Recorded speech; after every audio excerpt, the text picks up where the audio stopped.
ಭಾರೀ ಮಳೆಯಿಂದ ವಿದ್ಯುತ್ ಕಂಬಗಳು ಮರಗಳು ಧರೆಗುರುಳಿದ ಘಟನೆ ಜರುಗಿದೆ.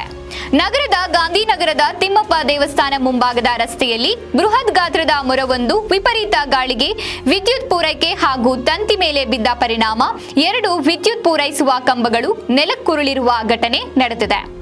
ಮನೆಗಳಿಗೆ ವಿದ್ಯುತ್ ಸರಬರಾಜು ನೀಡುವ ವಿದ್ಯುತ್ ಕಂಬ ನೆಲಕ್ಕುರುಳಿದ್ದು ಭಾರೀ ಅನಾಹುತ ತಪ್ಪಿದಂತಾಗಿದೆ. ಸೋಮವಾರ ಮಧ್ಯಾಹ್ನ ಸಮಯದಲ್ಲಿ ಭಾರೀ ಗಾಳಿಯಿಂದ ವಿದ್ಯುತ್ ಕಂಬ ನೆಲಕ್ಕುರುಳಿರುವುದು ಕಂಡುಬಂದಿದೆ. ಇನ್ನು ಮನೆಯ ಮುಂದೆ ನಿಲ್ಲಿಸಿದ ಆಟೋ ರಿಕ್ಷಾದ ಮೇಲೆ ವಿದ್ಯುತ್ ಕಂಬ ಬಿದ್ದ ಪರಿಣಾಮ ಆಟೋ ರಿಕ್ಷಾ ಸಂಪೂರ್ಣವಾಗಿ ಜಖಂ ಆಗಿದೆ. ಇನ್ನು ವಿದ್ಯುತ್ ಕಂಬದಲ್ಲಿ ಅಳವಡಿಸಿದ್ದ ವಿದ್ಯುತ್ ವೈರ್ಗಳು ಮನೆಯ ಕಾಂಪೌಂಡ್ ಗೋಡೆ ಮೇಲೆ ಬಿದ್ದಿವೆ. ಅದೇ ಸಮಯದಲ್ಲಿ ಯಾವುದೇ ವ್ಯಕ್ತಿಗಳು ಮನೆಯಿಂದ ಹೊರಗಡೆ ಬಾರದೆ ಇರುವುದರಿಂದ ದೊಡ್ಡ ಅನಾಹುತ ಒಂದು ತಪ್ಪಿದಂತಾಗಿದೆ.